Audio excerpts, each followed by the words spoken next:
নমস্কার বন্ধুরা, Monica's food খাজানাতে সবাইকে স্বাগত। আজ আপনাদের জন্য নিয়ে এসেছি দারুণ একটি হেলদি ব্রেকফাস্ট রেসিপি। আমি আরও একটি রেসিপি এই ভিডিওতে শেয়ার করব। একই ভিডিওতে আমি পরপর দুটো রেসিপি শেয়ার করব।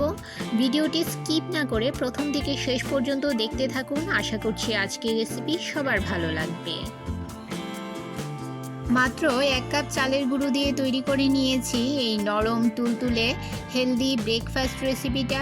খুবই সহজেই তৈরি হয়ে যায় আর ভীষণ হেলদি ও টেস্টি হয় খেতে এই ব্রেকফাস্ট রেসিপিটা। একে আপনারা চিতই পিঠেও বলতে পারেন। সব সময় তো আমরা মিষ্টি পিঠা খেয়ে থাকি, তাই আজ ভাবলাম একটা ঝাল পিঠা তৈরি করি। বাচ্চারাও পছন্দ করবে এইরকম একটা মুখরোচক হেলদি ব্রেকফাস্ট রেসিপি। এই পিঠাটা তৈরি করতে আমি নিয়েছি এখানে 1 বাটি সেদ্ধ চাল আর তার সঙ্গে নিয়েছি হাফ বাটি গোবিন্দভোগ চাল। চালগুলো ভালো করে ধুয়ে নিয়েছি। এবারে সামান্য গরম জল দিয়ে চালটাকে আমি 30 মিনিটের জন্য ভিজিয়ে রাখবো। 30 মিনিট পর ফিরে আসছি। এবারে একটা মিক্সি জারে ভিজিয়ে রাখা চালগুলো পেস্ট করে নেব। আমার চ্যানেলে নতুন বন্ধু হয়ে থাকলে চ্যানেলটি সাবস্ক্রাইব করে পাশে থাকা বেল আইকনটি প্রেস করুন আর নোটিফিকেশন অল করুন পরবর্তী ভিডিওর আপডেট পেতে। এবারে চালের পেস্টটা একটা পাত্রে নিয়ে নিলাম আর এতে দিয়ে দিলাম হাফ চামচ নুন, 1 চামচ কুচনো আদা বা গ্রেট করা আদা, 1 চামচ কাঁচা লঙ্কা কুচি ও কিছু ধনেপাতা কুচি। বন্ধুরা, যারা আমার ভিডিওটি এই পর্যন্ত ধৈর্য সহকারে দেখছেন অথচ একটা লাইক দিতে ভুলে গেছেন, তাদের কাছে অনুরোধ, একটা লাইক দিয়ে ভিডিওটি কন্টিনিউ করুন। আপনার একটা লাইক পৌঁছে দিতে পারে আমার রেসিপি আরও বহু মানুষের কাছে। সব কিছু খুব ভালো করে মিশিয়ে নিতে হবে। এই যে দেখুন বন্ধুরা, ঠিক এই রকম কনসিস্টেন্সির একটা ব্যাটার তৈরি করে নিতে হবে।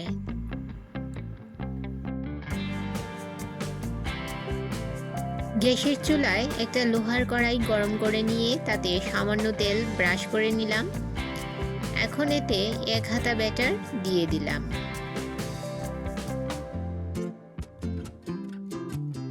একটা বাটি দিয়ে ঢাকা দিয়ে দিলাম।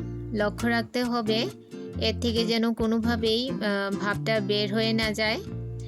সামান্য জলের ছিটে দিয়ে দিলাম, এতে করে পিঠেটা নিচে লেগে যাবে না আর নরম হবে, নরম ফুলকো হবে। 2 মিনিট হাই মিডিয়াম ফ্লেমে রেখে পিঠেটা তৈরি করে নেব। দেখুন, আমি বাটিটা উল্টে আপনাদের দেখিয়ে দিচ্ছি। এই যে দেখুন কত সুন্দর আমার এই ঝাল চিতই পিঠা তৈরি হয়ে গেছে। দেখুন একদম ছিদ্রযুক্ত আর কতটা ফুলকো হয়েছে। এভাবে আমি বাকি পিঠেগুলো তৈরি করে নেব। এই যে দেখুন বন্ধুরা, আমার সবকটা পিঠে তৈরি করে নেওয়া হয়ে গেছে। এভাবে আপনারা খুব সহজেই বাড়িতে শুধুমাত্র 1 কাপ চালের গুঁড়ো দিয়ে এই রকম একটা হেলদি ব্রেকফাস্ট রেসিপি তৈরি করতে পারেন। দেখুন, আপনাদের একটা পিঠে ভেঙে দেখিয়ে দিচ্ছি কতটা নরম ও জালিদার তৈরি হয়েছে। খুবই কম সময় লাগে এই পিঠেটা তৈরি করতে আর এটা একটা হেলদি রেসিপি। আমার আজকের এই ঝাল চিতই পিঠার রেসিপি আপনাদের কেমন লাগলো অবশ্যই কমেন্ট করে জানাবেন আর ভালো লাগলে শেয়ার করবেন আপনাদের আত্মীয় ও বন্ধুদের কাছে। আরও একটা রেসিপি আজ এখন আপনাদের সঙ্গে শেয়ার করব। এখানে আমি কিছুটা কুল রোদে শুকোতে দিয়েছি। আমি আজ আপনাদের কুল মাখা তৈরি করে দেখাবো।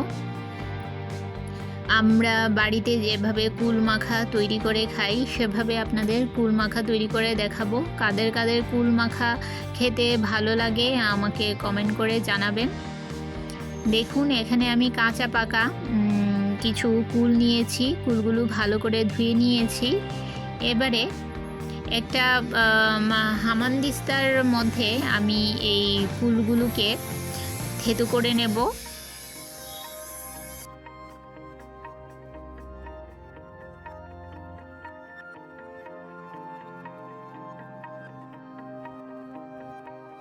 যে দেখুন আমি কুলগুলো খুব ভালো করে হামানদিস্তায় থেতো করে নিয়েছি। এই কুল মাখাটা খেতেই এতটা টেস্টি হয়েছিল বন্ধুরা। কুল মাখার জন্য 3টে শুকনো লঙ্কা আগুনে পুড়িয়ে নিচ্ছি। কুল মাখাতে শুকনো লঙ্কা পুড়িয়ে দিলে এর টেস্টটা দুর্দান্ত লাগে। এবারে একটা পাত্রে শুকনো লঙ্কাগুলো নিয়ে সামান্য নুন দিয়ে শুকনো লঙ্কাগুলো আগে চটকে নেব খুব ভালো করে।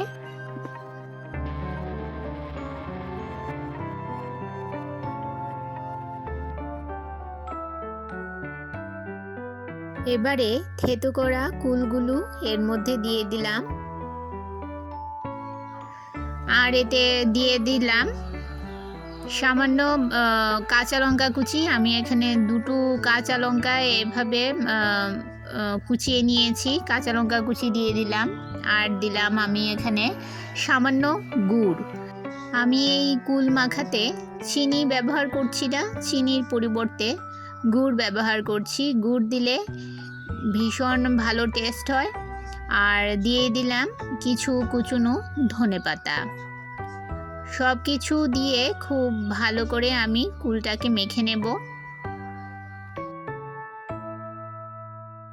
আপনারা কারা কারা এভাবে কুল মাখা খেয়েছেন বা এভাবে কুল মাখা খেতে পছন্দ করেন আমাকে কমেন্ট করে জানাবেন। খুব টেস্টি হয়েছিল বন্ধুরা এই কুল মাখাটা। এখন তো শীত প্রায় চলে গেছে, গরম পড়ে গেছে। এই গরমে যদি একটু গরমের দুপুরে এই রকম একটা কুল মাখা থাকে, টক ঝাল মিষ্টি কুল মাখা থাকে, তাহলে ভীষণই ভালো লাগে। আমি এখন এই কুল মাখার মধ্যে লেবু পাতা দিয়ে দেব। আমি এখানে আমার একটা টবের মধ্যে একটা ছোট্ট লেবু গাছ লাগিয়েছি। লেবু এখনও ধরেনি। আমি এই গাছটা থেকে 2টো লেবু পাতা নিয়ে নিচ্ছি।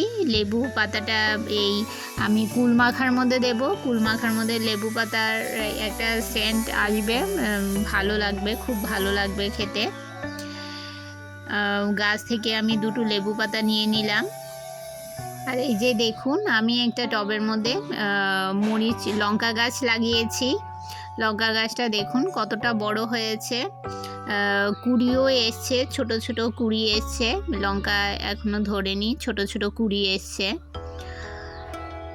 লেবু পাতাটা আমি এখন এই কুল মাখার মধ্যে দিয়ে দেব। লেবু পাতাগুলো খুব ভালো করে ধুয়ে নিয়েছি, এবারে কুল মাখায় দিয়ে দেব। খুব টেস্টি হয়েছিল কুল মাখাটা খেতে বন্ধুরা। আপনাদের কেমন লাগলো অবশ্যই কমেন্ট করে জানাবেন। আমার আজকের রেসিপিগুলো যদি ভালো লেগে থাকে লাইক, কমেন্ট ও সাবস্ক্রাইব করে আমার পাশে থাকবেন বন্ধুরা।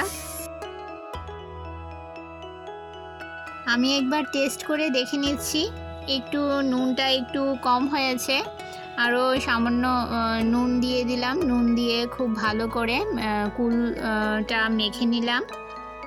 জিভে জল আনা দুর্দান্ত স্বাদের কুল মাখা তৈরি হয়ে গেছে। আমার ভিডিওটি প্রথম থেকে শেষ পর্যন্ত যারা ফুল ওয়াচ করছেন তাদেরকে অসংখ্য ধন্যবাদ।